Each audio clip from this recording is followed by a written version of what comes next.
Chapter 75, Old Friend. His smile was dazzling. I stared at him in complete astonishment. After months of just trying to catch a glimpse of him, here he was standing right in front of me. My fingers spread over the hard muscles on his chest. He was solid. He really was here. Even still smelled like sunshine. His fingers squeezed my shoulders, drawing my attention to his face. "Engandriel," I said, but the noise in the club drowned my words. He didn't respond. He just looked down at me amidst the dancing bodies. My eyes darted around, looking at the biker jackets closing in on me. I pointed to them. His eyes followed my directions. We were surrounded, but they weren't closing in. He nodded. He grabbed up my hands and pulled me against him. I reveled in the feeling of his arms around me, and his warm body pressing against mine. Felt so safe, so familiar. I missed it. We swayed together on the dance floor, surrounded by the dancing crowd. I folded into him like I was meant to be there, even though I was considerably shorter than him, and I was not a short person. The memory of our time together flashed through my mind, the times he saved me, the time he kissed me, the time he broke away from karma and saved me. That was the last time I saw him. The pink god power thrummed inside me, flaring to life. It sparkled on my fingertips, feeling the most stable since that first night. I pressed my cheek against his chest, then looked out over the dance floor. Through the crowd, I saw flashes of the men and orcs in biker jackets. They were closer, but I didn't feel scared. I felt like I didn't have to run anymore. For the first time in 3 months, I felt protected. I didn't know what was going to happen when the orcs finally caught up with me, but at least I wasn't alone anymore. I buried my face in his chest as the orcs pushed around people. I was hoping Engandriel would just swoop me up in his arms and fly me away. Angie gave me a squeeze. He tilted his head to press his cheek on the top of my head. Then his arms slipped away. I leaned forward towards him, but his arms gently held me in place. He shook his head slightly and stepped back. "Wait, Angie, wait!" I shouted over the music. A few heads turned my way, but I didn't care. I reached for him, but he vanished in a puff of purple smoke. The heads watching us looked surprised at the sudden magic they saw. They turned to tell their friends, then promptly forgot what they had seen. The leader orc pushed into view. His grin was full of sharp fangs. He snatched up my wrist before I could run away. My eyes still searched for Engandriel. He pulled me closer and started to dance with me. "Hello, little girl." He held both of my wrists to him as he spun me around once on the dance floor. I felt like a ragdoll against his strength. "I remember you and your sister. You wanted to go for a round with me." He leaned in close. I could smell the stench of food on his breath. "Now's your chance." I leaned as far away from him as I could while turning my face away. "I need something from you," he said. "Yeah, what is that?" "Mouthwash." He frowned. "Are you really Mate's daughter?" It was my turn to frown. "By blood." The orc looked up over my shoulder at his companions. His eyebrow ridges rose twice, then he looked back down at me. I had no idea what that meant, but it couldn't be good. "And you really don't know where Mate is?" I shook my head. "Or his daughter Mila?" I continued to shake my head. He lifted my wrists above my head. He shifted them left and right, twisting me in the dancing club light as if examining a piece of meat. The way he was eyeing me made me jumpy. "Anton's still around," I blurted out. I didn't mean to say it, it just kind of popped out of my mouth. The orc's mouth grew thoughtful. "I think we'd rather have you." "And why's that?" "It's easier with women." 2 things came to mind. First, I wasn't used to being called a woman. I still felt like I was just a kid. I was 21 but far from having any semblance of an adult life. Second, my mind reeled through all the nasty thoughts that he could be talking about. That was it. I really was meat on a stick. He and his buddies were going to do all sorts of vile things to me.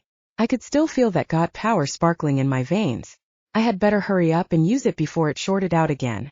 "Shock," I commanded. The power snapped out of my hands in a lightning bolt. It ran up his arms in jagged pink zigzags. He howled as he let my wrists drop. I darted away. 2 more of his friends barred my path. "Part," I shouted. The power drove a wedge between them.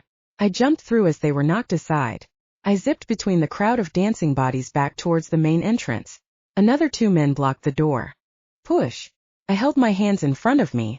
I could feel my body growing weaker, but I wanted to use as much power as I could before it was gone.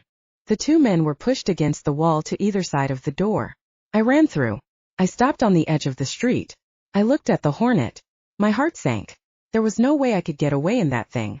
I looked to the horde of motorcycles in front of me. I smiled. Well, maybe. Hopefully the vertigo wouldn't act up. I jumped on a motorcycle. I had ridden one a few times as Lanie, so I knew the basics, but I certainly wasn't experienced. I started it up with a spark of power and a command, then revved the engine a few times. I flipped up the kickstand, then motored off as fast as I could. Chapter 76. Underground. I sped away until I made it to the highway. I drove out of town away from my apartment and work. I knew there was no way I would be able to escape them by driving the city streets, so I got on the state road and headed east. I didn't really have a destination in mind. I just wanted to get away from those men as fast as I could, and well, Mr. Klein too. Everything in this city was starting to stink. It was almost like it was rotting. After a few miles, I realized there was no one chasing me. I should have an entire gang of bikers on my tail.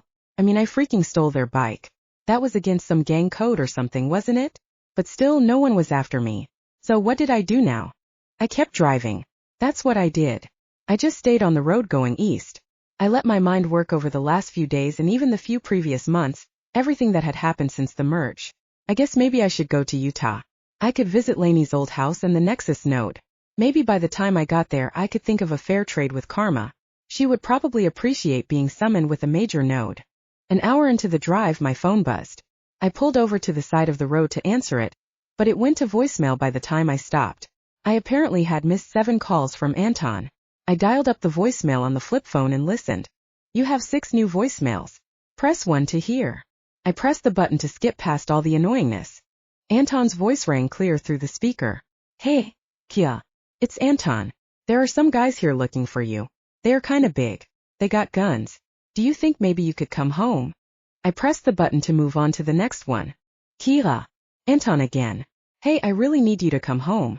They said you stole a bike? Could you maybe give it back? They look really mean. I continued to the next. This time Anton's voice is a bit higher. Kira, seriously. Come home. I'm really scared. I really don't want to get wrapped up in your problems. Kira. Hurry. They look mad. The next one was a hang-up. I moved to the last one. This voice was deeper and also familiar. Kira, the orc purred. Such a pretty name. Come to the Ardor Bar on 5th and Main. Bring me back what's mine, or I will take something that is yours. Your whiny skinny manboy is here waiting. He's bothering me.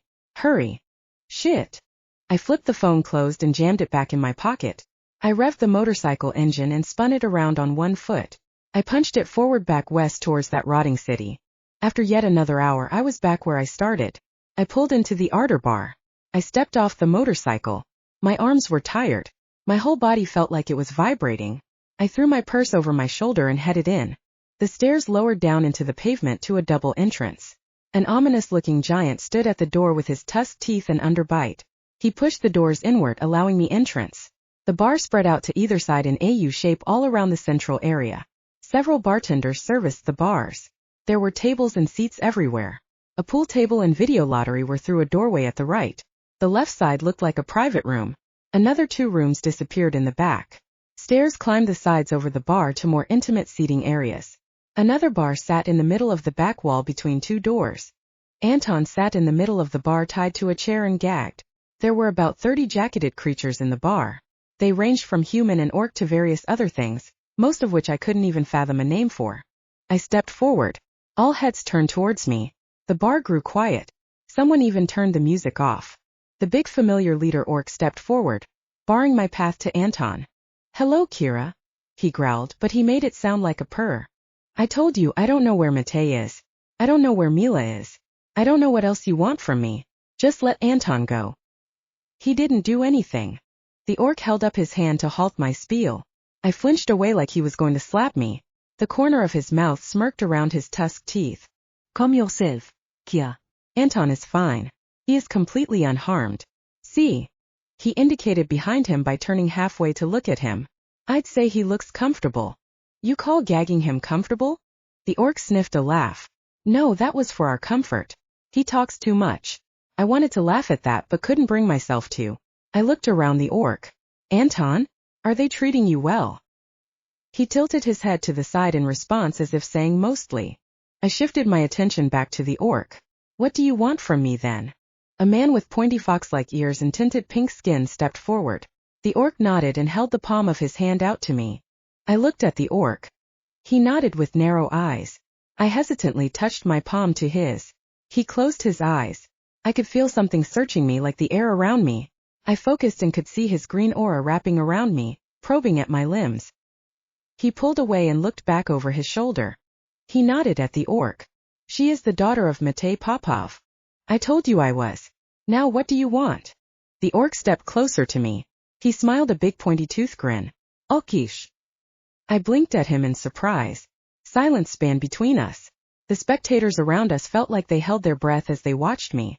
I'm sorry, I don't think I heard that right. Okish, Kira. Kiss me. My brow furrowed. Excuse me. You heard me, he growled. I scanned his face. He looked dead serious. I cringed. Did I really have to kiss this creature? Monster seemed too harsh a word, but he certainly wasn't a man. Where did I even kiss him? His skin was a grayish blue with numerous cracks and scars. Are you serious? Deadly. The way he said it made my blood run cold. Fine. I leaned forward and turned my head. I stood on my tiptoes and kissed him on the cheek. Done. Now Anton, please. No, he shouted. He gripped me by the shoulders and lowered his head to me. Do it right. With the power. The power. I whispered. If you really are Matei's daughter, kiss me with the power. His fingers tightened painfully on my shoulders. I don't know how to use it, I stammered. I don't care. He lifted me off the ground. His face contorted, letting the calm exterior fall. His eyes looked wild like that of a junkie looking for his next fix. My feet dangled in the air. I felt helpless. I pushed power to my fingertips. The orc lowered me to his forehead. Do it now. I stared at the wrinkled gray forehead. He had no hair just like all orcs, but it was more than that. He instilled a sense of fear in me. Maybe because of all the previous battles between us, I wasn't sure. I closed my eyes and leaned forward. I pressed my lips against his cold skin. I pictured Angandriel in my mind. I imagined the surge of power when I kissed Sandriel. I pictured Remy holding me on his lap as Kira. Instead of pushing power out, I pulled it in. I sucked with my aura, trying to pull energy in through my lips. I pulled and pulled. Then like a dam, the energy started pouring. Yes.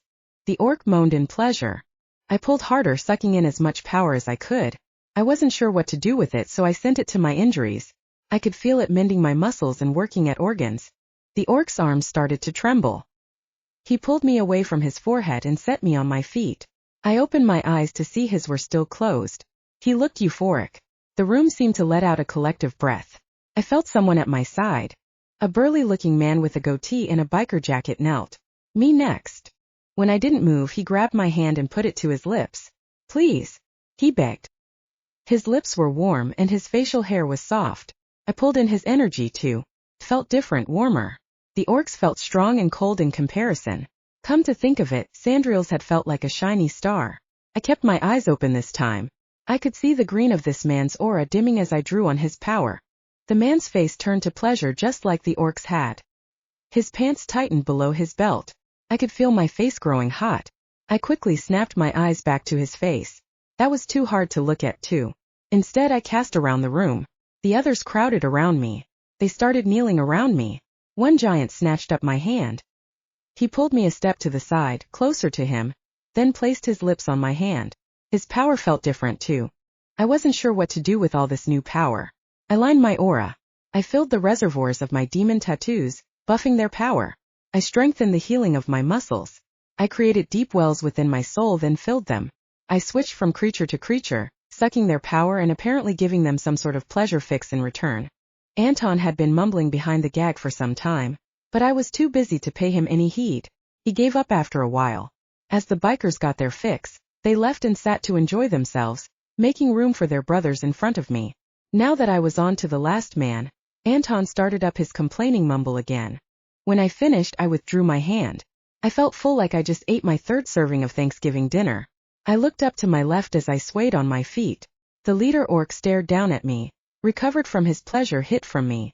A pang of fear shot through me. Lanie would have never admitted to that. She would have called it caution. What are you going to do with me now? I asked. The orc grabbed me around my waist. He lifted me and set me down on a bar stool. Pour her a drink. Chapter 77 Power. The leader orc sat down next to me. A drink appeared in front of me. It seemed like one of the red fruity cocktails. I didn't really have a preference, so that was fine. A glass of something dark and tall showed up in front of him. What just happened? I asked. He gave me a sideways look. What do you think just happened? I think everyone in this room just got high off of me.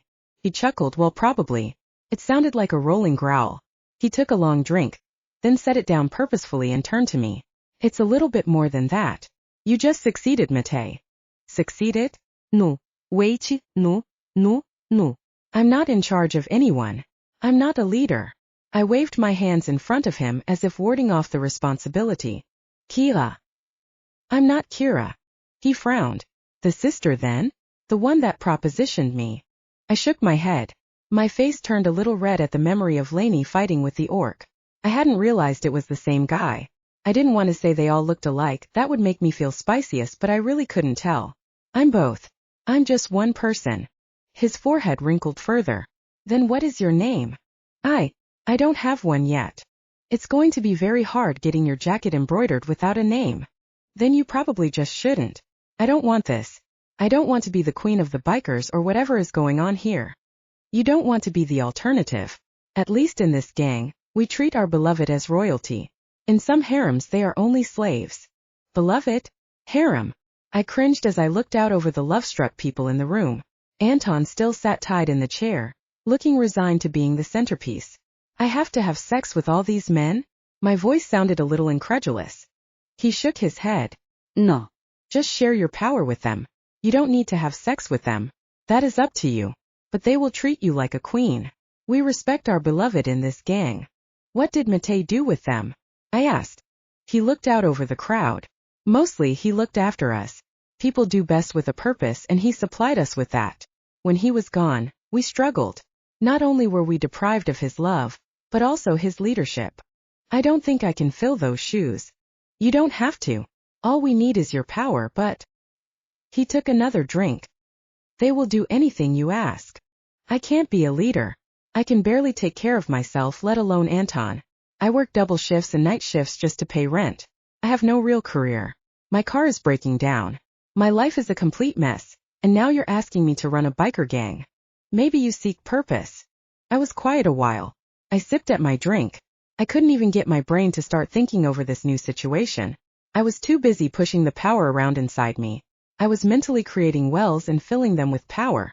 I was doing anything I could not feel so full. Who are you searching for? He asked suddenly. He didn't look at me, only stared across the bar at the female bartender. Just a guy I know. We could help you find him. We can give you a place to stay and fix your car. Why would you do all that? He turned to me. I don't think you understand how much we need you. I glansde over at Anton. But you have him. He has the same father. He must have the same power. He shook his head. We tried when you ran off. He may have the same father, but he doesn't seem to have the power or know how to use it. He's not even outside the veil. He's useless. I looked over at Anton. I felt the same way. He had only made my life more challenging. I did feel a sense of responsibility for him, though. I shouldn't, but I did. He'd never done a thing for me. Give it a try at least. We won't hurt you. Like you did before? Like you hunted me down continuously and beat the shit out of me. How am I supposed to trust you? He hung his head. I'm sorry. The withdrawal was making us scared and crazy. We only knew you were the last to see him. We had to find him. We couldn't sense him anymore. All we could sense was you. And now that makes sense. I promise you. You will have complete control over us. I stood up. I was getting frustrated. I don't want control. I don't want power. He looked at me, unfazed by my sudden anger. What do you want, then? I felt the steam leave my sails and I sat heavily. I don't know. Then why not attempt it? Think of it as helping each other out. You humans like that stuff. I sat in silence, sipping at my drink. I wasn't sure what to do. The Lanie inside of me said go for it, it was more tools to get things done, but the Kira inside of me was so scared of making the wrong move. What did this mean for the future? How could I get out of this if it went south? The battle inside of me raged on. Finally I turned to the orc. What's your name? I asked. Liam, he said. I stuck my hand out in a handshake. All right, Liam, I accept. He accepted my hand in his cold iron grip. A big toothy grin spread across his face. Deal, beloved. He pulled me around in front of him while he faced the crowd. Listen up. He roared. The noise died around us. The music stopped. I stared out across a sea of faces. Our beloved has agreed to join us. Clear out Mate's things. Empty her apartment and bring all of her and her brother's things here. Make her feel welcome and at home. He lifted a finger. And do not break any of her things or I will break yours. The crowd cheered. I could feel my face turning red. What had I just gotten myself? Chapter 78. Garage. I stood in the middle of my new place. It was weird. This was my dead biological father's place only hours ago. Now it was mine with my stuff sitting in the middle of the floor in boxes. Are you sure you don't want any help unpacking? Liam asked. I shook my head. You've done so much already. This is plenty. Please. I'm good. Liam crossed his arms while I walked around, looking at the place. It was open with windows all around. The morning sun shined through, lighting up the white walls. The apartment was centered on top of a mechanic's garage with the bar underneath that. The main room opened up through 2 stories with a kitchen on one side, and a generous sitting room on the other. A bathroom and a few storage doors connected to the room from one side. The furniture was all black leather with mahogany wood tables. It looked way too sleek and expensive for anything I could ever afford. I couldn't believe it was all mine now. I turned around to look at it. The staircase ran up the side to the second level with a hall and a balcony that overlooked the main room. Along the hall were 3 doors, the main bedroom and 2 others. Each had its own bathroom. And that master bedroom was mine. And I didn't even have to share the bathroom. I had to keep my jaw from gaping open as I stared. I can bring your stuff up to your room, Liam offered. I couldn't even answer. I was just so astounded by the sudden change in my life. I just stood looking like I had been struck dumb. Liam gave up and started picking up my cubes. He walked them up the stairs into my new room. I watched him disappear. Why couldn't I seem to accept this? What kind of good karma did I accrue to deserve this? Especially with karma fucking with me right now. It was too good to be true. It was a trick, right? Maybe. I looked down at my watch. I had to be at work. I hadn't even slept, but I was supposed to pull a double today and clothes. I reached for a suitcase that held my clothes and quickly threw a smock on over my shirt. Liam walked back down the stairs. Where are you going? To work. I have a job. I can't just stop going. He narrowed his eyes at me. Why? Because I have to pay rent. The word died on my lips. I recovered quickly. I have to pay the bills. You own this bar. That is your new job. I shook my head. No, I don't. Yes, you do. The paperwork will be done today. And it will be easy since you are his daughter. They will just do a paternity test. What? No. No, I can't just take that. It should go to Anton. We both turned to look at the sleeping form on the leather couch. I finally had them untie him, but he hadn't really been much help. That is not going to happen, Liam stated with finality. Yeah, I don't know what I was thinking. I really do need to go. I can't just stop going to my job. I would need to quit formally. That reminded me of something. Wait, what was with you and Mr. Klein? Did you set his house on fire? Liam frowned. Mr. Klein. He spat the word like it was a sour taste. How do you know him? You didn't answer my quest. How do you know him? He asked again, cutting off my words. He's my manager. I struggled for words as I watched Liam's eyes turn red. I work for him at the store. Quit that job. Why? Does it have something to do with his puppet thing? Did you light his house on fire? Wait, how did you get away from him with his power? Mr. Klein, as you know him, is really a mob boss. He controls that section of town, and we have been at war with him for many years. He persuades our members away from us and steals our contracts. You shouldn't be working for him. And his lawn? I asked. Liam smiled. We did set his lawn on fire, but that is all we managed. Orcs are immune to his mind control, but the other brothers are not. We have to be careful when we strike. We were only looking for you, but when we saw him, we took the opportunity. I nodded. I see.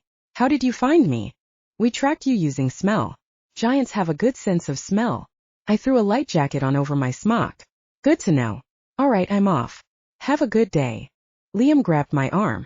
You shouldn't go there. If he finds out you are with us, he will hold you hostage.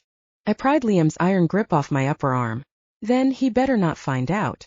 I pulled a little power from his hand where my fingers touched him. His face went slack. I kept my eyes up so I didn't have to see the other things that my power did to him. I patted his chest. Hold down the fort. I'll be back later. I snuck out while Liam's eyes were still closed. His moan of pleasure was a little disturbing. I was sure I would get used to it after a time, but right now it was just weird. I slipped down the stairs to the first floor, which was a garage and mechanic shop. A few of the brothers worked on various machines. One man rolled out from under the Hornet as I approached. He looked up at me. "My beloved, are you sure you want to keep this car? It needs a lot of work." I frowned. "What are you doing?" "Well, I'm fixing it, of course. I wouldn't want anything bad to happen to you." I stared in shock. Well, yes. I would like it to get fixed. But no hurry. I actually need to go to work, so could you maybe look at it later? But it's not safe. Let me drive you. He rose to his feet. The man was jacked. His white t-shirt strained against his muscles as he moved. It was incredibly distracting. He caught me watching and smiled. No. "That's okay. You can work on it when I come home tonight." The word home on my lips seemed odd, but it was currently accurate. "What's your name?" "Cole." His blue eyes were cool as he looked me up and down. His curly black hair was a little disheveled from working under the car. I stuck my hand out for a handshake. "It's nice to meet you." "Beloved," he said. He grabbed my hand and brought it to his lips. I couldn't help the smile. I tried to keep my blush under control. This was all just too weird. I decided he deserved a nice reward and pulled a bit of his energy. His face softened and his eyes closed. "Keys?" I asked while still pulling at his energy. He pulled the keys from his pocket. His pants were tight, leaving not much to the imagination. I wondered briefly if I continued to give him pleasure what would happen. I jerked my hand away. Let's not find out. I wouldn't want an accident to happen here in front of all these people, but that could be fun later. I patted his strong arm. "Sorry, I'm just late. I need to get going." I scooted around him and opened the creaky door on the Hornet. Every mechanic in the shop turned and looked at me. I plastered on a smile and waved to them before I shut the protesting door again. I turned the key. The starter clicked several times. I pumped the gas and the Hornet choked to life. The men in the garage stared at me in horror as I shifted and rolled out. I waved one more time before I headed to work. Chapter 79, Mr. Klein. I rolled into Grocer Outlet, then shifted the Hornet into park. I sat staring at the broken sign for a long time. I really didn't want to go in. Mr. Klein was a mob boss like Mateus. That meant he had a crew or something. And what did Liam mean by contracts? Was it hits for hire? My lack of knowledge about this world was frustrating. I didn't actually know what to expect today. I gathered up my leather purse and opened the squeaky door. The seatbelt stuck. I stabbed it with the butt end of the flashlight on my keys until it popped open. Maybe I should have asked for that ride out here, but then perhaps a full-out battle would happen for crossing turf or something. I really didn't know how this stuff worked. I finally escaped my car. I walked across the parking lot with the sun high in the sky. The warmth of it on my skin made me miss the fall back home. I didn't miss the work, though. I took one last whiff of the fall breeze, then pushed the door open to the break room. Mr. Klein was standing waiting for me. My jaw clenched. I really shouldn't have come. I really should have just stayed home. "Kira. Good morning." "Morning," I answered. I bowed my head to avoid eye contact as I walked to my locker. "You're not looking well. Are you feeling okay?" "Just fine." "Good. Then you're ready for your double tonight?" Something in his voice gave me the creeps. I had to avoid visibly shivering. "Yep." "Good. All right. Have a good shift. Work hard." "I always do," I mumbled. When he disappeared through the main door, the room felt bigger. I felt like I could breathe again. There was no way I was going to be able to keep doing this job. I had to give my 2 weeks. I probably needed to post-date it, or just take my many paid vacation days and take the next 2 weeks off. Well, I should see how today went before I made a decision. I closed the locker after affixing my name tag to my shirt. When I stepped out into the central plaza of the store, my insides cramped. I searched for Mr. Klein. For some reason, I thought if I knew where he was, I could at least keep an eye on him. I could prepare. But I really couldn't. It didn't matter if I saw him or not. His magic could take hold of me again, and there was nothing I could do about it. I stood at the cashier counter. I flipped the light switch on. The number 6 illuminated. Customers passively fought for the first position in line at my counter. I always found it amusing. It was the most polite fight ever possible. "Oh no, I insist you go first." "Oh no, you have fewer items." But secretly, they wanted to be first, and even as they insisted, they crept forward towards me. I shook my head. The nature of humanity was that of competition. I guess that was the nature of evolution. It was just funny how it manifested after so many years. Their mouths said, "Oh no, after you." But their body language said, I'll stab you if you do. I plastered on my fake smile. Good morning. Did you find everything okay? The day droned on. Mr. Klein came to check on me at least 3 times every hour. I pretended to be very busy at my work. I would strike up a conversation with the customer, which was reasonably easy. Most of them were old ladies looking for a discount. I would recommend our coupons page and show them different items that might be good for them, which kept them chatting for a good long time. Eventually, Mr. Klein would be called away, and I could avoid whatever he was trying to impose on me. Night finally fell. The other staff slowly disappeared as their end times came up. Mr. Klein hadn't bothered me for hours. That was both a relief and a stressor. I wasn't sure where he was or if he had gone home. I really hoped he had. Closing in the dark was bad enough, but closing with him lurking around was making my insides jumpy. Maybe I should call for Liam. Maybe I should call for one of my guardians. What I really wanted to do was call for Remy and Engandriel. My heart ached with that thought. I finished with the last customer, then walked around the store, making sure no one else was around. It looked pretty clear. I locked the front doors, then wandered around a bit more. There were a few doors on the back wall behind the deli department that I had never been through. I took one more look around. No one else was here. Maybe it was a good idea to see what was going on behind them, like getting intel on your enemy. I was like a spy. My stomach was telling me this was a bad idea. I mean, damn, my head was telling me this was a bad idea. Mr. Klein could still be here. Who knows what I could find behind that door? My hand touched the doorknob. I wiggled it. It was locked. I summoned a bit of power. Open, I commanded in a whisper. The power surged out of me faster than I expected. I forgot I had been supercharged. The door flew back off its hinges and fell on the floor. The sound echoed through the store. I cringed. My eyes darted about the dark room and then behind me. I breathed a sigh of relief after a full 2 minutes of waiting for someone to discover me. I flipped the light on and stepped forward past the door. It was just a storage room. A part of me felt disappointed. There was a broken meat cutter, some broken open boxes of damaged goods, and some cleaning supplies. The room was very crowded with all the items, but it seemed normal. There weren't dead bodies hanging from the ceiling or anything. Nothing I could call the cops about, not like they could do anything probably. Between Mr. Klein's puppet magic and the veil, they probably would act like nothing was going on. I stared at the room for a long time. Maybe I was just desperate to find something. I brought the power up to my fingers, but this time I held it tight to me. Reveal, I whispered. I slowly let the magic slip out of me. I could see its pink aura gliding around the room like slithery smoke. It checked the boxes and slipped up the walls. It concentrated at the back where there was a shelf. It outlined the entire shelf like it was a door. I moved a box out of the way and stepped forward. I wiggled the shelf. There was a click. Then the shelf swung forward into the wall. I stood at the entrance to a tunnel. Chapter 80 Tunnel. My first instinct was to grab my phone and call someone. But if I called Liam, he might actually show up, and that could cause some issues if Mr. Klein was still here. He could bring his gang, but that could start a huge battle. I had no idea what I was going to find. Instead, I returned to my locker and grabbed my purse. I scratched out a note and stuck it on the hood of the Hornet. If Liam did come looking for me, he would know where to find me. In the tunnel in the storage room. There I did my due diligence. I wasn't a complete idiot. Well, maybe I was. I clutched my purse tight to me and headed for the tunnel. Perhaps I was just overreacting. I stood in front of the dark tunnel. It seemed cold. I brought up the flashlight from my keys and stepped forward into it. After a little way, there was a metal spiral staircase. I took the steps one at a time as I tried to see lower.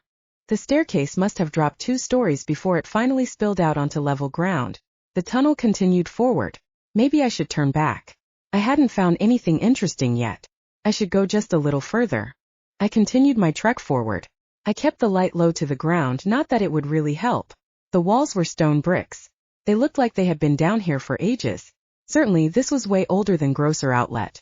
Maybe it was like one of those tunnels they used to smuggle booze in back in the 20s. I wondered if this was a bar back then. The tunnel ended at an iron door. I pushed my ear against it. I couldn't hear anything beyond the door. I brought my power to my fingers again but hesitated. Did I really want to know what was behind it? I should just give up and run. That would be the smart thing to do. Come back with an army of people. Except if Mr. Klein was here. He could turn that army against me. Or better yet, turn me and use me to control them. That was probably the least smart option. I pushed the power into the door. Open, I commanded. I throttled the power. The door shook. The metal clanked against the hinges. I pushed more power until it It rattled, filling the tunnel with echoes. I cut off the power. That was strange. I looked deeper.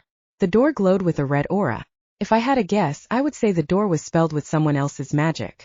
I was new to it, but with Lanie's knowledge, that seemed to be what was going on. Well, unless I decided to blow the hinges off the door again, I should probably just turn around and go back. I found a weird tunnel. It may not mean anything, but it was something. I turned around and started walking. I stopped. My flashlight lit up a pair of brown leather shoes. I froze. Kira. Mr. Klein's voice echoed through the hallway. He stood right in front of me. My flashlight slowly rose to illuminate his midsection and some of his face. Mr. Klein. Did we get a little curious? I struggled for words. I was so stupid. I shouldn't have gone down here. Now I was trapped between him and an iron door. Yes, sir. I'm sorry. I was cleaning out the storage area. I was so surprised when the shelf moved. Is this a prohibition tunnel? Mr. Klein studied my face for a moment. Why, yes, actually. It was created in 1922. They moved alcohol all the way from the edge of town to this bar. It was called the Grange. That's very interesting. I plastered on my fake smile. Do you know any more about it?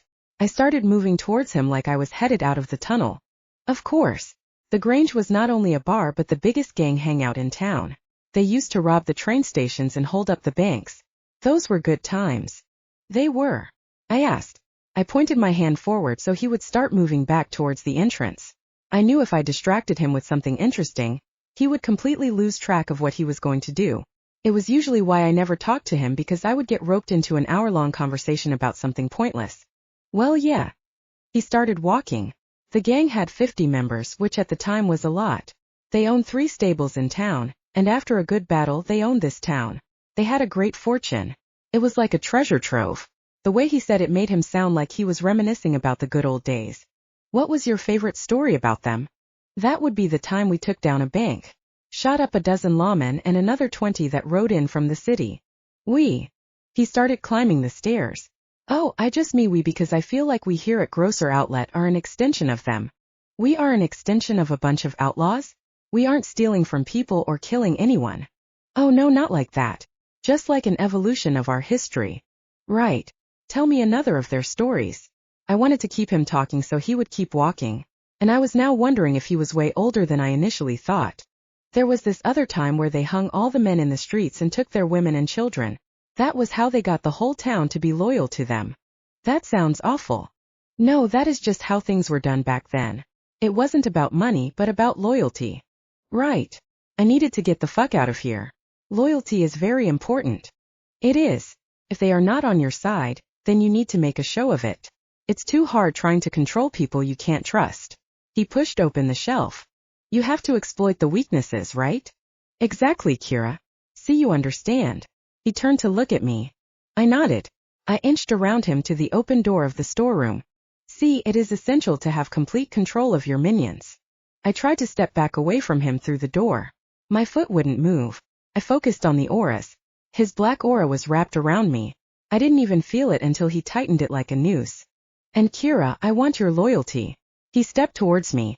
Oh, you completely have it, Mr. Klein. I am a dutiful worker of Grocer Outlet for 2 years now. I saluted.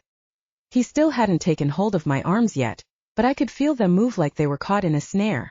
Well, see, Kira, I don't completely believe you. I've been around for a long time. I know when one of my apples goes sour. I'm not sour, Mr. Klein. Promise. I'm good worker. He stepped towards me. I know you are. He pulled a piece of hair back off my shoulder. He smelled like beard oil. I wanted to gag. I wanted to run. I felt my mind panicking. I had to get out of here. I need you to prove your loyalty. Anything. I'll do anything you want, Mr. Klein. I stammered. I tried to step back, but his magic held me in place. It tipped me closer to him instead. Good. Now, Kira, prove how loyal you are to me. My body leaned into him. My lip pressed against his bearded mouth. My insides cringed. The tears behind my eyes wanted out, but his power wrapped around me so tight they wouldn't come. His mouth began to open. I did not want this. I did not want any part of Chapter 81 Shotgun. I heard footfalls behind me. I was yanked around from him with an iron grip. A shotgun exploded to my left. Mr. Klein flew backward into the storage room, then smashed into the shelf that swung open. He lay sprawled across the tunnel floor. His magic slipped from me. Beloved? Are you okay? Liam asked. His arm was wrapped around my waist as he held me against his chest. I sagged against him as Mr. Klein's magic loosened. Thanks for coming. Mr. Klein groaned. He started climbing to his feet. Liam leveled his shotgun at him. Stay down, or I'll fill you full of another round. Try it, ogre. He's an orc, I corrected. Mr. Klein waved his hand. My body strained against Liam's grip. He released me, thinking it was me controlling my body. I stepped in front of the shotgun. What are you doing, beloved? He asked. I tried to shake my head. I tried to say something, but my body wouldn't respond. It was being jerked around by the puppet master. My mouth clamped shut. Even my eyes wouldn't move where I wanted them to. All I could do was stare at Liam. Beloved, move. His eyes pleaded with me. My mouth opened. Words I didn't own spilled from my mouth. My darling, please lower the gun. Mr. Klein only wants our loyalty. Liam looked over my shoulder to Mr. Klein. Let her go. If I could have breathed a relieved sigh, I would have. Mr. Klein chuckled. What are you going to do now? You can't hurt your beloved succubus. I assume that's what she is. Otherwise, you wouldn't be so fond of her. I'm glad I found out now before she could use her power on me. As he spoke, my hands moved up the shotgun. I reached for Liam's hand. I felt my power pull at him. His face slackened with bliss. No, no. Stop. My mind screamed. I couldn't lose him. He was the only one that knew where I was. He was literally my only friend right now, and my power was destroying any chance I had to get free. I fought. I fought with everything I had left. I was still tired for being awake for almost 48 hours, but I struggled past it. I had to get free. I had to fight his aura. I could feel its hold around me as I strained to move my hand away from Liam. Shook as I watched. There was no way I would be able to pull my hand all the way back, so instead I pushed it forward an inch. I shoved my thumb with all my might against Liam's trigger finger. A loud crack filled the room. I flew backward. Mr. Klein howled in pain. I felt his aura around me dissipate. Slowly, pain filled me like I had a hole in my middle. My hands came up to hold my stomach. Warm liquid was seeping through my shirt. I raised my hand. It was covered in blood. I looked up to see Mr. Klein standing above me, holding his own stomach. All that magic and no protection spells, he groaned. You're not as smart as I thought you were. I couldn't say anything. The wind was still knocked out of me. I tried to take deep breaths, but I couldn't. I just sucked in short, shallow breaths like I was hyperventilating. I struggled to get up on my elbows so my lungs would be in a better position. Liam had fallen to his knees. The shotgun was held loosely in his hand. His eyes were closed. His pants were tight and wet with his orgasm. I tried to say his name, but only gasps filled my lungs. Mr. Klein bent down and threw me over his shoulder. His shoulder pushed into my stomach, where the shell had exploded. It brought a new bout of gasps and coughing. He carried me back through the shelf door. I watched Liam disappear as we descended the stairs. Before too long, we were at the iron door. The latch clicked open and he marched through. The door closed behind us. The aura glowed red again as he spelled it shut. The new tunnel was dark, just as the previous one, but Mr. Klein moved through it with practiced steps. He made several turns. I would have loved to pass out, but the pain in my stomach and the incredible discomfort of his shoulder digging into me made it impossible. After a time he finally stopped.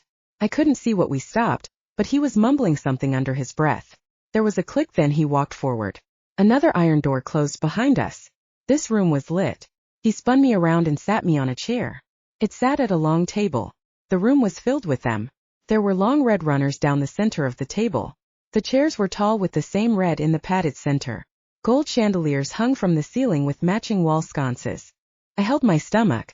He sat in the chair next to me. Oh, Kira. What a surprise. You're a succubus and you have an entire harem. How very interesting.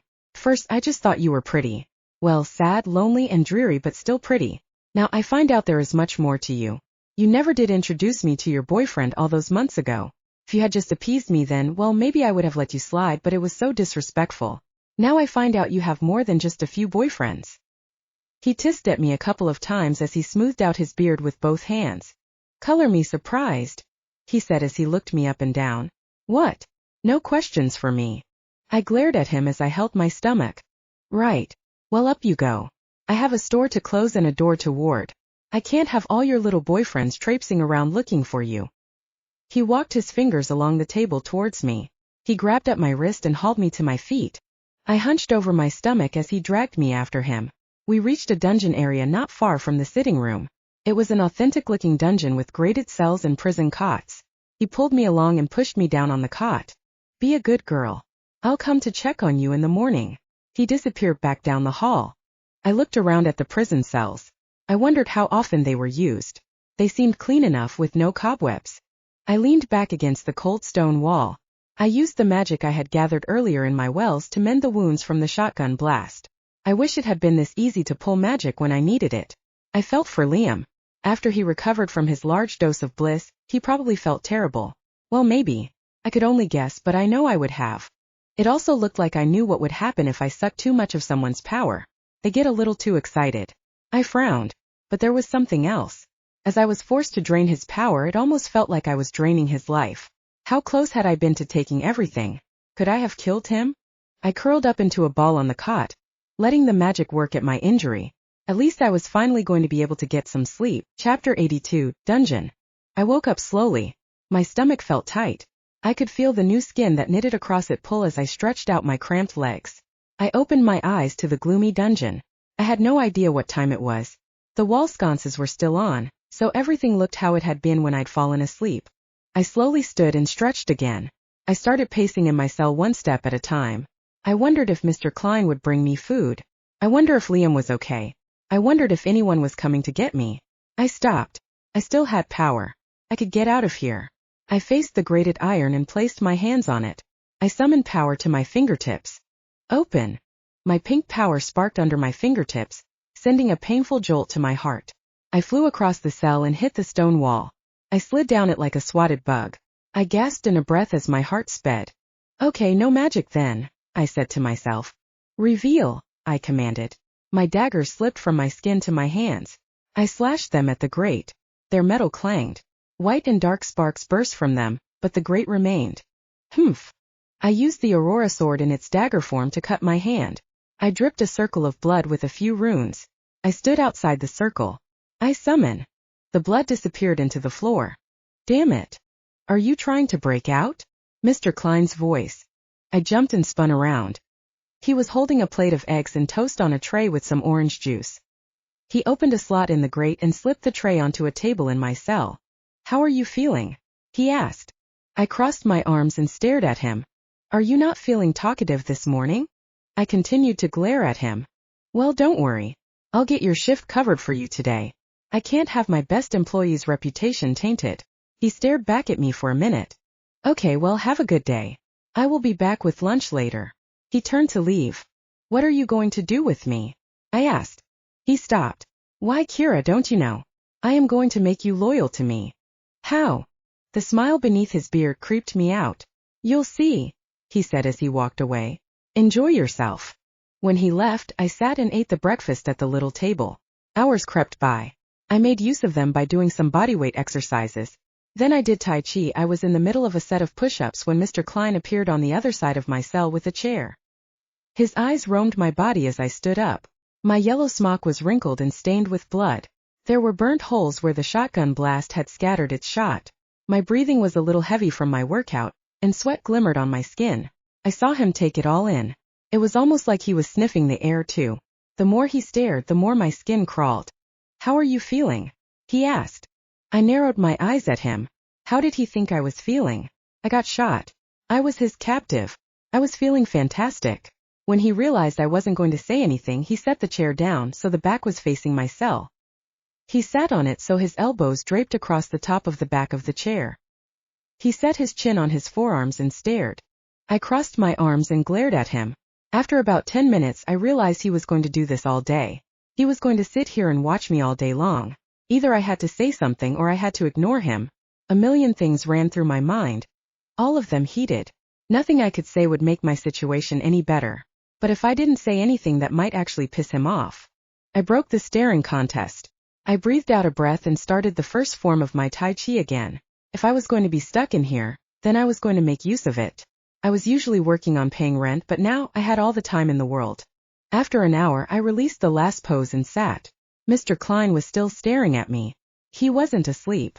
He had definitely moved, blinked and scratched, so I knew he was real. He just sat as he watched me. "You're very beautiful," he said.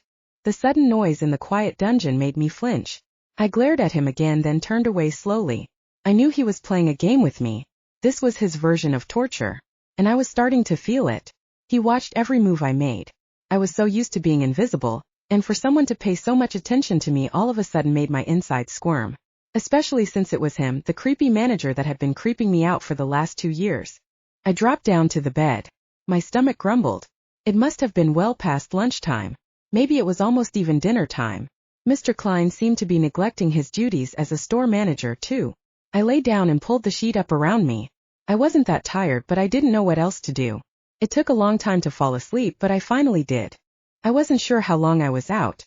When I opened my eyes, I looked around the cell. There was food on the table. Mr. Klein still sat staring at me. "Good morning," he said. I was sure it wasn't morning. There was no way. It was just another mind game he was playing with me. But the food was another breakfast. And I had to pee. I stared at the small toilet and sink across from the bed. I looked back at Mr. Klein. A small smile appeared beneath his beard. I had an idea. I took the sheet up in my hands, then draped it between the chair and the bed. It was just enough to cover my lower half.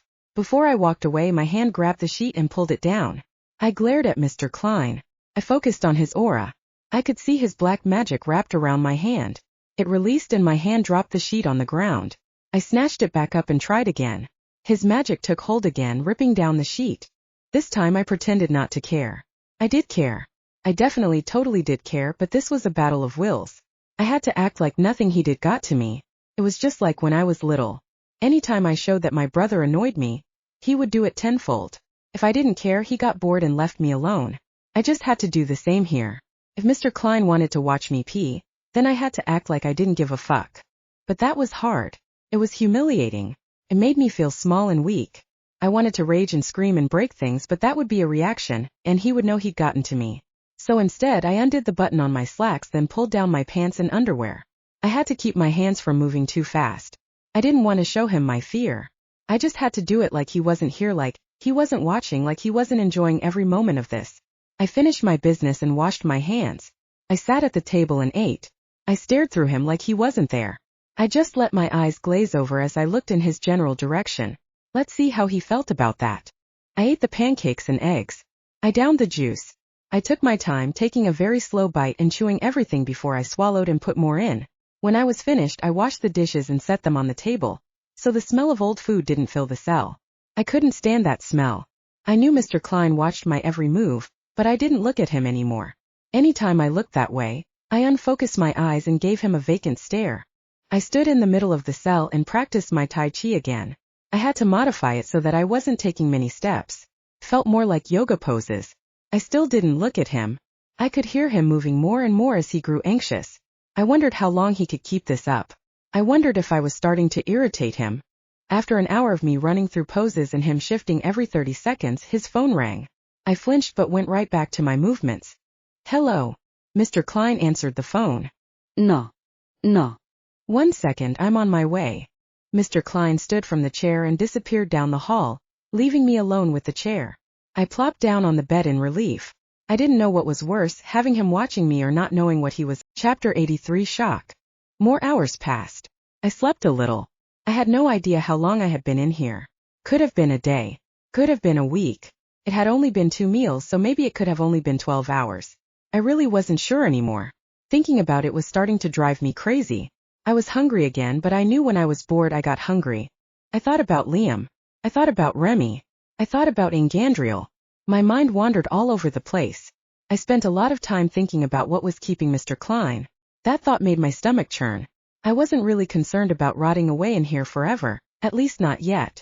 The thing that scared me the most was what he would do when he got bored with me. Voices echoed down the hall. I listened closely. "I understand," Mr. Klein's voice echoed as they walked closer. "She's not your pet. I need her for the ritual." My heart froze. I'd recognize that voice anywhere. It was Mila. I said I understood. "Don't get short with me.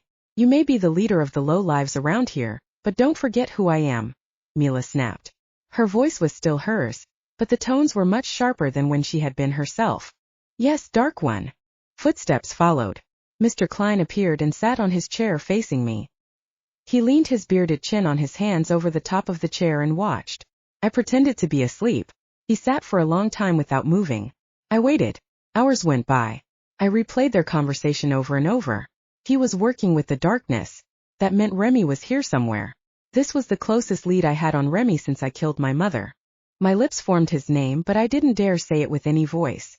I didn't need Mr. Klein knowing about him. I wondered if angels and demons would be under the same restrictions in this cell. I knew I couldn't do any magic, but could they? That could be an out. If my life was threatened, then maybe one of my guardians could pop in and pop me out. There was only one way to test that.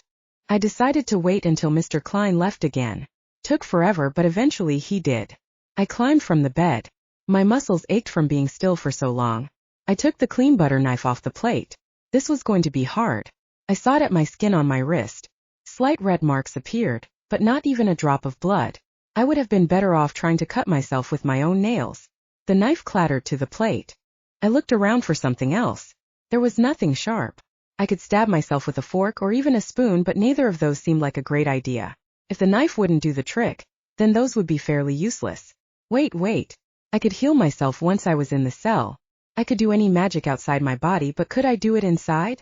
I brought magic to my fingertips. I could see the pink sparkles starting to shimmer. I pushed more power into it, drawing on my reserves. Bits of pink lightning zapped between my fingertips. I set my hand across my chest. Shock, I commanded. The lightning zapped my heart. Sped up. I gasped. It was like hitting a supercharged electric fence, but I was still alive. I had to give it more juice. I pulled everything I had taken from the brothers. I forced it into my hand. Shock, I commanded. I forced that power into my heart. It felt like I was being crushed in a vice. It felt like I was falling. I couldn't breathe. I couldn't do anything. My body went limp. My eyes remained open, but I saw only black. The next thing I knew, I was staring up into Mr. Klein's face. I was hyperventilating as he lifted my shoulder to a sitting position. Brill, Kira. Just slow down, he said with so much calm it was patronizing. My eyes darted across the cell as I looked.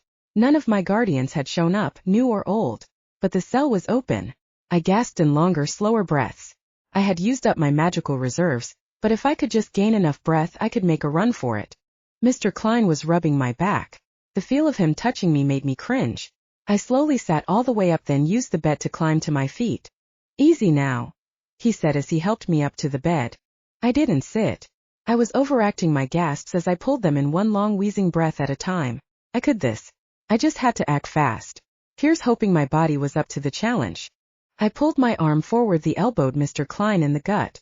I throat punched him, kicked him in the shin, and then ran for my life. My heart was still racing, and my breath still hadn't completely recovered, so my run looked like a drunken stagger. I managed out the door and down the hall before his footfalls started after me. I clung to the sides of the other cells, clawing my way forward as my feet carried me clumsily. I tried to bring magic to my fingertips, but I was out. I had nothing left. I had used it all up. I needed more. If I was going to get through this, I needed to find something to suck energy from. Wait. I stopped. My fingers clung onto the grate of a cell to keep me from falling. I looked back over my shoulder. Mr. Klein was straightening as he rubbed his throat. He extended a hand to me. I focused. I saw the black lines of his aura extending from him and connecting to my body. Even if I ran now, I would be done for, so I waited. I waited until that black smoky aura was completely wrapped around every part of me. Then I pulled. I sucked and I pulled at his energy. The black aura started seeping into my skin. It faded as I absorbed it. Mr. Klein pulled his fingers like a puppeteer. I saw the black line connected to my arm move. I moved them in the direction they indicated. My leg moved next. I continued to suck as I mimed what he thought he was doing. I got closer to him. He thought he was controlling me completely. I kept the smile from my lips. Instead, I frowned and widened my eyes like I was horrified. Oh, Kira. What a poor plan. Did you forget that I have complete control over you? He leaned in closer. I could smell the wine on his lips. Did you forget that you can't resist me? I wanted to barf. I let him continue his speech. It made him happy. I distracted him from what I was doing to his magic. How I was feeding on him. That was a nasty thought. I didn't want any part of this guy inside me, but I needed his energy. Mr. Klein smiled. Kia. All I ask for is your loyalty. I want to be friends. Your body is already loyal to me. See? His magic pulled at my limbs, so I leaned in closer to him. Now I just want your mind. I will protect you, I promise. Just say an oath to me. Say yes, Master Klein. I sucked in the last of his black aura. I put my hand on his chest. His eyes widened in surprise as he realized that wasn't something he made me do. Kira? He asked. My name's not Kira. Chapter 84 Stone. I pulled at his black aura. I sucked all his magic from him. I took every last ounce. His face went slack with pleasure. I didn't look down. I didn't want to see what it did to him. But I was merciless. I took it all. I took every last ounce of the black aura, but I didn't stop. I didn't want to. I wanted all of it. I wanted to make sure he never hurt another person again. He couldn't have any power left. Never again. His body leaned against my hand. I pushed him away. He fell back, then slumped into a heap at my feet. His eyes stared up at the ceiling. I froze. What had I done? I saw no aura coming off of him. He wasn't moving. He lay in a sprawl across the floor with a yellow smock and some cum-stained khakis. I tried not to look, but it was impossible not to see the huge mess he'd released because of my power. I grimaced. I made him do that. Gross. I took a step forward, then very slowly pressed 2 fingers to his throat. There was no pulse. He was dead. I had killed him. My heart sped. I had killed him. I could feel the panic rising in my throat. I was going to get caught. I was going to be caught for killing someone because I was a murderer. I closed my eyes. Wait. No. I had to be rational. I had to be calm. I took a deep breath. He was a bad guy, a very bad guy. I had just rid the world of a bad guy. The magic sparkled at my fingertips. I could feel Mr. Klein's power inside me. I wondered if I could use it. I pushed it out through my fingers. The pink magic latched onto him, but I couldn't control his body parts. The power seeped back inside of him. I could feel him like an extra attachment. I couldn't control him, but I could feel him like I was playing with a doll. I pushed a little more power inside him. I willed his heart to beat again. It did. He gasped. I jumped back. Oh shit. I brought him back to life. I panicked. I kneed him in the head, hoping it would knock him out, and then I ran. I used my new stolen energy to fortify my heart, as my feet pounded against the stone. I skid around the corner. There were so many different corridors. I dashed around them looking for the table room. I finally found it. I ran to the iron door. The same red aura was blocking it. Open, I commanded. I released my energy into it, but the energy just sparkled. Fine, I said. I sucked at it. The red energy faded. I pulled it inside of me. Felt like sludge. It wasn't a good feeling like when I pulled from a person, but instead, it felt like I was carrying a ton of bricks around. I fiddled with the latch and walked through. My footsteps were heavy as I marched through the tunnels. I walked for a long time in the cold, dark hallways. I finally stumbled upon an iron door. I sucked its energy too. I felt even worse. I could barely put one step in front of the other. I hugged the wall as I pulled myself along. I had to get out of here. I had to see the light of day again. Anything. I climbed some wooden stairs. At the top of the landing was a simple wooden door. Unlock, I commanded. My pink energy glittered and clicked it open. I stumbled through the door. The room was as dark as the tunnels. I tripped over something in the dark and then another few things. Hello. A voice called from above. I flailed around. I think I was amid a bunch of boxes and storage bins. A light flipped on. Footsteps came closer. Hello. A young man asked from a staircase above me. He seemed to be a couple of years younger than me. I realized I was in a basement. I pushed the boxes aside. Hello. I'm sorry. I'm not sure how I got here. The man crept down another 2 stairs. He held a baseball bat in one hand. Get out. I'm trying. I'm sorry. Where did you come from? How did you get in? His voice was cracking. He sounded young but not like a child. I reached my feet and took a few steps towards the stairs. I came through that door. I was wandering around for hours. I'm sorry. I really didn't mean to break in. I just wanted out of there. The man looked between me and the door I pointed at. What door? Damn veil, I whispered. What? Could you help me? I'm sorry. I'm not feeling great. I have no idea how I got down here. Please just show me out. I held my hand out to him. I put on what I hoped was a pathetic smile. I tried to look small and helpless. The man looked at my hand, then to my face.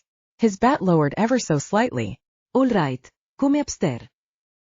His hand reached for his pocket, which I assumed was a cell phone. I lunged forward and grabbed his arm. He shrieked and tried to pull back.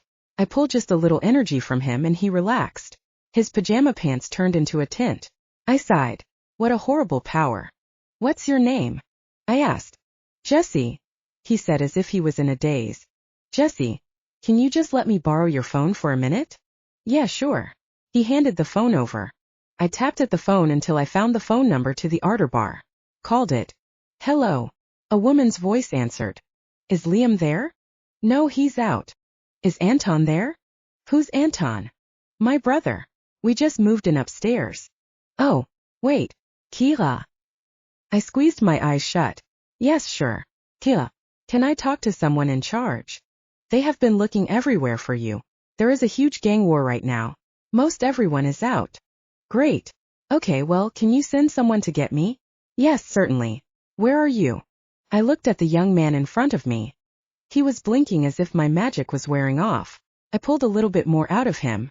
His erection stiffened. I moved up a step so it wasn't at face height anymore. Here, can you tell her your address? Jesse nodded. He took the phone from me. 343 Journey Street, he said. He handed the phone back. Wow, you are all the way across town. I'll send someone out. They are going to be so happy to see you. Yeah, thanks. Wait, what was your name? Cherry. Of course it was. Okay, thanks, Cherry. I'll see you when I get there. I tapped the phone to end the call. All right, Jesse, can you take me to the front door without being seen? He bobbed his head. You're really pretty. I smiled tightly. Thank you. The door, please. Will you hold my hand? I held his extended hand. I didn't pull any more power from him. I wasn't sure what it would do to a human. It seemed to addle their minds. The orcs, giants, and other man-like looking creatures at the bar had only looked like junkies, but this boy looked like a love slave. I really needed to ask more questions about who and what were exactly in this gang I seemed to be in charge of. Jesse led me to the front door. The whole house was dark, but there was enough light from the kitchen to see me safely to the door. I stepped out into the chilly fall air. I took a deep breath. It was nice to be outside finally. I felt a little freer. Jesse watched me like my most adoring fan. Okay, Jesse. This was such a nice dream, wasn't it? He cocked his head at me. I pulled a tiny bit of energy from him. His erection stiffened. Right? A dream. This is a dream? If this is a dream, then let's do it right here, baby. Right on my parents' door. Yeah, so that plan backfired. Yeah, no. Here. I pulled a tiny bit more. Jesse sucked in a breath and shuddered in pleasure as he orgasmed. See, nice dream. Okay, go back inside and forget about me. I walked away from him while he groaned with pleasure. I didn't really want to see himself mess his pants. All it did was make me horny, and that made me sad. I walked down the block quickly as I left Jesse's house. The sooner I was away from this mess. Chapter 85 Truth. I was about 3 blocks from Jesse's house when I heard the first motorcycle. Only a few days ago I would have been running away from that noise. Well, maybe it was more than a few. I really didn't know what day it was. A motorcycle rounded the corner. Came right for me. I stopped as I watched it come to me. I had a moment of terror, then remembered Mr. Klein could be right behind me. I would take this form of punishment 100 times over. I didn't care if they changed their minds and beat the shit out of me. Anything was better than what I'd just been through. The motorcycle stopped. Cole removed his helmet. Beloved, you're okay. I nodded. A deep appreciation struck me. Someone was actually glad I was okay. Someone noticed I was missing. I fought back the tears and failed. Cole reached a hand out for me. Beloved, please. I almost ran the 3 steps to him. Where's Liam? I asked, trying to keep my voice even. Cole brushed the tears from my face awkwardly with one hand.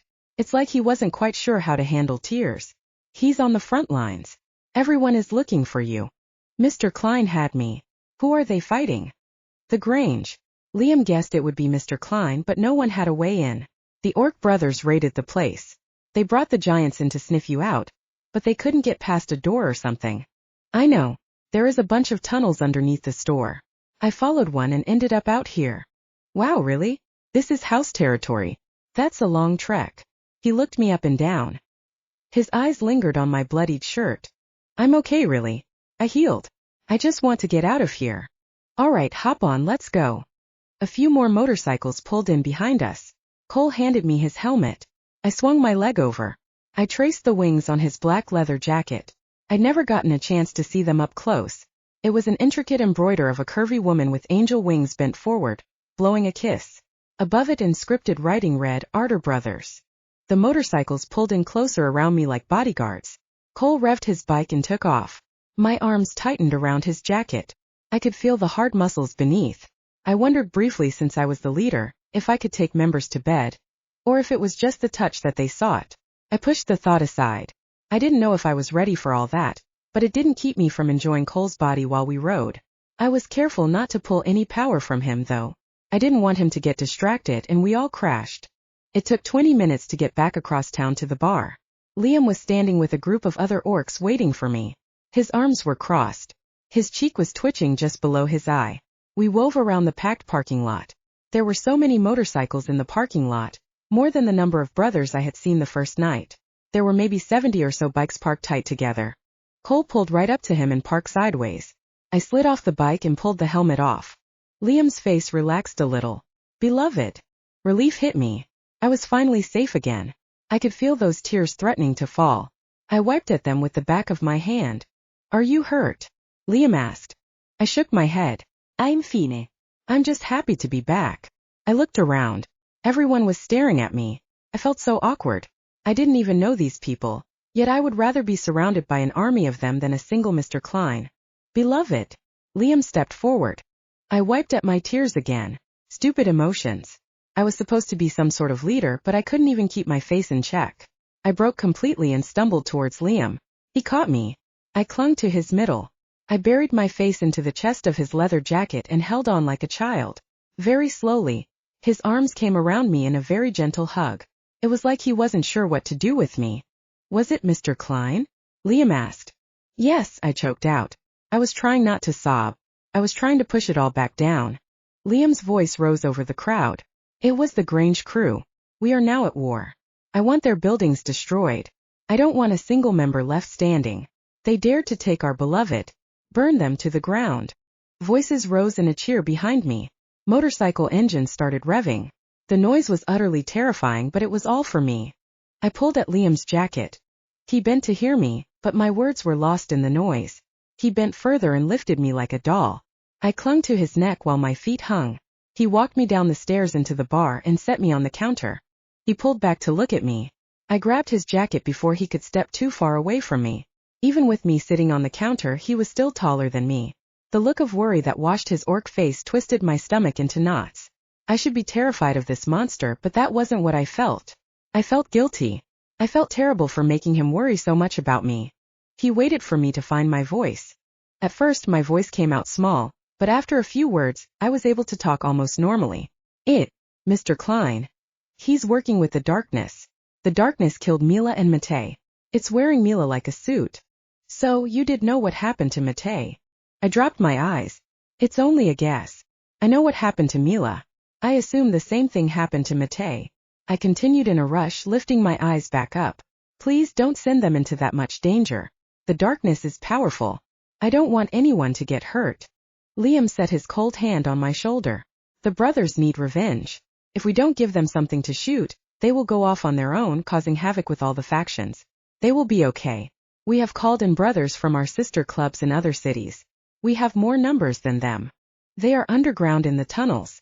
That's where they were keeping me. Please, I don't want anyone to get hurt. That is not your decision. That is each man's decision to make. They put their own life on the line based on their own choice. No one is out there that doesn't want to be. I could feel another bout of tears coming to the surface. I didn't know what was wrong with me. The Lanie in me was raging at the weakness I was showing, but I couldn't keep it in. I was so relieved to be here. I was so relieved to be away from Mr. Klein. I should have listened to you. I shouldn't have gone to work. I just didn't think he would. I choked on the words. Did he? I shook my head. I rubbed at my tears with the palms of my hands. He put me in a cell and watched me. Watched you? I nodded. He wouldn't go away. He just watched me for hours and hours, like a bug in a jar. Liam raised a brow. He watched you. It was awful. He frowned. I think you need some rest. He turned to the bartender. Cherry, can you see that she gets to bed? I panicked. I didn't want to be alone. I didn't want Mr. Klein to find me again. I pulled on Liam's jacket. Don't go. Don't leave me. His hand covered mine as he tried to pry my fingers off his jacket. Beloved, I'm an orc. I'm not good at this emotional stuff. I looked at him with tear-filled eyes. Please,